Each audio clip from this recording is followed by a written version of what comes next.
Háil chess irma an óracha skinny core. An gétal chess firkin fólteúh go léir go dtí Áras an Uachtaráin agus ar mahan hain agus ar sama van céile saidhín agus gatan a gobar san Áras.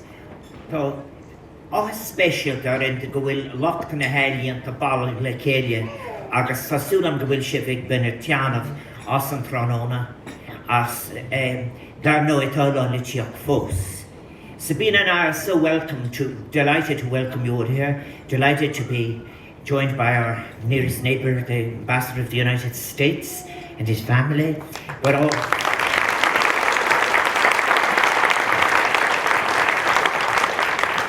I knew we'd have to do something for that cup of sugar we bought, but there it is. And all of you people, indeed, we have.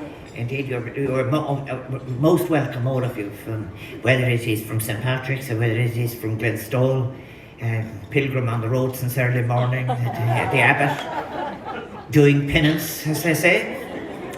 And we're delighted. These garden parties, this one in particular, is a very, very great pleasure, and I'm delighted that we were to the weather where you have been able to enjoy it so much. But the whole purpose of the 8 garden parties is to express our gratitude and appreciation and support, solidarity for different aspects of Irish life. For example, so far we've had a very large attendance at the one on cultural diversity, one we've had just on sustainable development and the importance of climate change. And we would have even more today that, as I call it, the tent or the marquee wouldn't be able to hold, was because the good news is that many of the actors are actually working and sent messages, and we send messages to them that we're glad they're working too.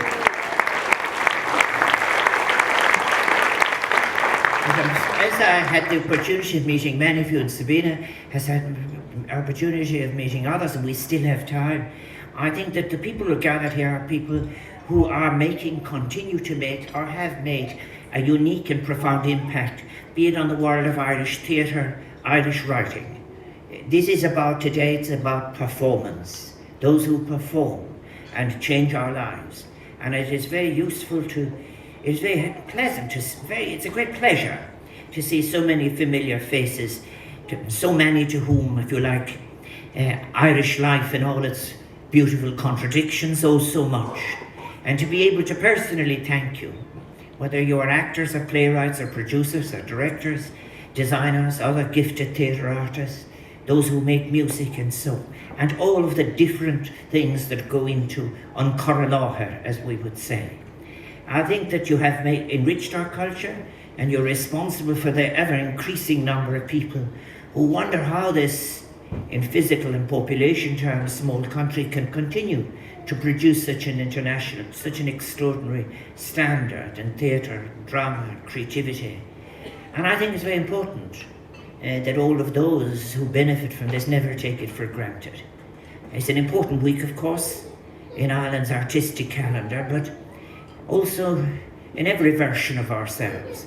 On Thursday, we will as a nation celebrate Bloomsday, honouring not only that great work of 20th century literature, James Joyce's Ulysses, but also the creativity and courage that the work reflects, the exile that was involved in its making, for after all, Dublin had, in Joyce's terms, to be remembered in every sense.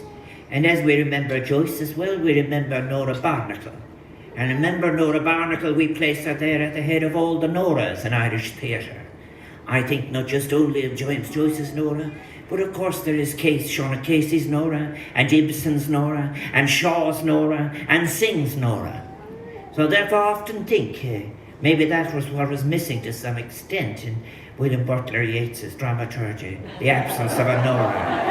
And anyway, as we honour James Joyce, it is, I think we should remember too that for us in 2016 it's important to always remember the authoritarian sources of the slamming of the door on the work on many authors of the past, but also to take courage and remember and give honour to those who broke open those doors and offer, through drawing on an irrepressible human confrontation, blew them open, not just for us, but for all of the world.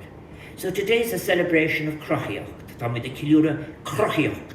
In Irish, it is a finer word in a way, because creativity in English hasn't as fine a sense, I think, of crot, shape, or the body. I think that it is a reminder of the many great creative talents that we have been gifted to lift us past all of the different events of our history, but also to remember the actors who contributed so much in the past to the cultural dimension of Irish society.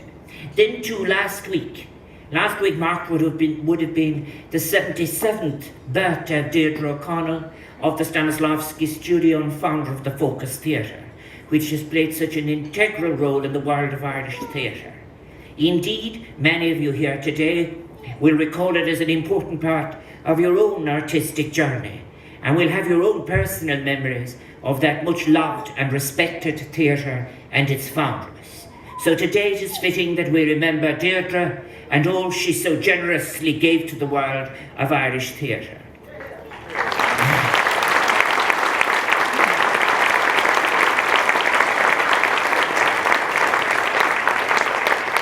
And now, as also not only because of a tedious term like Anglo-Irish relations and so forth, we're also celebrating William Shakespeare. It's the 400th anniversary of the death of William Shakespeare, whose impact on the world of literature and drama and life was profound. I often think of Derek Walcott's remark, this Shakespeare, who after all would have a certain relationship through Caliban with the Caribbean, but whose tongue I cannot resist. His work has inspired generations of actors and directors, and they in turn have inspired generations of audiences by bringing new and imaginative perspectives and interpretations to plays which have been read and performed around the world for centuries. So many of you here today will have imbued your Shakespearean roles with your own distinctive talent, interpretation and skill. And I'm delighted that you're all able to join us here today as we include this important anniversary in our Bloomsday Garden Party celebrations. And this morning I decided to write in something for myself as to memory. And it was this very much, I'm delighted that what I regarded in the great period of distinguished theatre criticism, Colm Cronin was a colleague of mine and is here. Welcome, Colm, you honour us here. When the standard was high, but I was sick that it was back around that time when we were in UCG together, and we both were former editors of Criterion. But working in England in the summertime, I went up to London from Sussex to see The Royal Hunt of the Sun, produced in 1964. That wonderful, wonderful play of Peter Schaeffer's, who died just a very few days ago, and who came in his 90th birthday home to Ireland to pass on. The Royal Hunt of the Sun, preceded as it was at the end of the 1950s by Five Finger Exercise, but of course followed by Equus and Amadeus and Black Comedy. But looking back, I keep thinking of 1964 and that marvellous line when in fact actually the sun god is Atahualpa is faced and he asks this question. Isn't it strange they eat their god in a biscuit? And that great degradation of the indigenous people of South America, which Peter Schaeffer addressed, and that degradation which continues today by foreign money in so many parts of South America, we will always remember Peter Schaeffer. And in 2016, as we do all these garden parties this year, it is a year of commemoration. 2016, the centenary 1916, the signatories, not only the signatories, many of them significant poets, but the whole decade, 2 decades that precedes 1916 is one in which a great imagination is created that, for example, makes the statement that the Irish language is important, that the Celtic people are capable of imagination, that myth belongs to Ireland and is shared with other countries and languages, and therefore comes into, if you like, the decade of Yeats and Ledwidge and Kettle and Pearse and MacDonagh and Plunkett and so many more. And those lines are important to us because the acts of 1916 are important, but so also are words like such as Pearse Fornocht the Honnochtu, or if you like, the ones of those poems of Joseph Mary Plunkett, or Ledwidge, the most incredible, wonderful bon on bui that we'll see here later.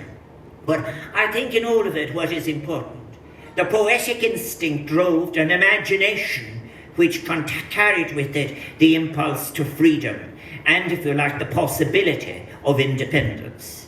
That inspiration and drew on many sources, European sources, and also it was located in different places. Freedom defined in women's rights, the right to vote, the right to land, the right to be free from poverty, the right to have self-respect. So this time of commemoration has been a very timely reminder of the critical role that poets and writers and performers and actors and all of those who left the stage to take part in the lockout and all of the others were very important. Let us therefore never forget we owe so much to the world of arts, and it is important that we need to support artists, enable them the freedom to produce the works that are important for the structured analysis of society. And they are the best guarantee of the imaginative possibilities of the people for the future. So today is Lá Kilúrachtaí, a day of celebration, a reminder of what we as a society owe to our actors, our writers, and often the toughest people, our dancers of our heart, our musicians, and all those who work in the cultural space, which really, after all, is the best guarantor of our democracy. So may I repeat, we must release ourselves from a myth that every now and again surfaces, that aren't they great to be doing it, and that poverty and creativity go hand in hand. A dangerous and old myth, best long discarded. We must acknowledge our reciprocal obligation to and make our solidarity with our artists, not just for now, but for the future. Agus tá áthas go raibh an irid agad an áin a bheith in our John Canoe, agus is lílam mó weakes, má go gordgas I ananif, agus si van málas o dalan a reint go fíl, le saránig na tírisha, agus an méid a rinne shiver son chlúne hérin go hid an áisiúnta.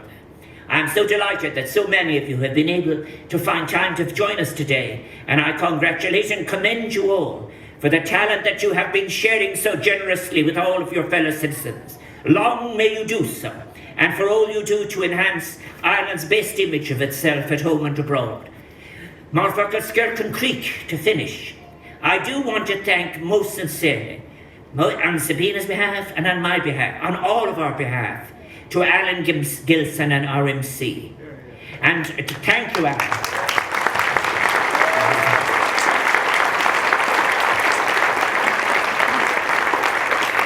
Now, I want to thank all of the talented performers. I ran in, as they say, to some of you outside, and more of you are looking forward to listening in here. I want to say thank you for all of them, in all of their different diversity and talent. And then I want to say that all of this happens here. It happens because of the generosity, the dedication, the good humour, the culinary skills, and the sheer endurance of our wonderful staff in the Áras. Thank you very, very much.